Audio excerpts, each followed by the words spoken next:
We have all planned a party at some point in time in our lives, haven't we? And to do that, we had to sit down and give some thought as to who we would choose to invite to our party. Now, let me ask you, why did you invite who you chose? Let me say it again. Why did you invite who you chose? Isn't it because they were special to you? You liked them? You loved them? Now, on the flip side of that, if you're the one being invited to the party, then don't you have a choice to either accept that invite or not? Well, that's what we want to look at today in verse 1 of Jude. It's absolutely amazing because Jude is writing to a group of people that he identifies as the called, the beloved, and the kept. Now, I want to stop right there because I had a huge learning lesson about this, and I want to share it with you.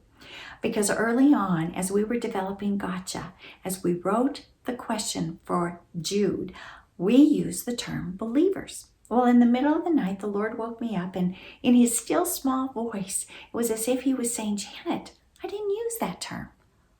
I call him the called, the beloved, and the kept.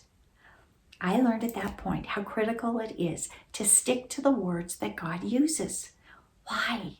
Because God says it's his word that has the power. It's not my words. It's not your words. And when we use our words or we paraphrase, there's a huge danger in changing God's meaning and distorting truth. So I pray today you will begin to see how much there is to be seen, known, and understood by the specific words that God uses. Join me today and let's let the Lord teach us these incredible truths about being beloved. And because he loves us, he called us. He chose us. He invited us to his party, so to speak. And it's a party of freedom, freedom from sin and death. It is an invite to salvation and eternal life. And you and I have the choice to either accept it or reject it. But if we accept that invitation, then he wants us to know and understand that he is keeping us for Jesus. We have an eternal security. And if we are called, beloved, and kept, then there is an abundance of mercy and peace and love for every circumstance of life. Join me. Let's go hear what the Lord has to say to us.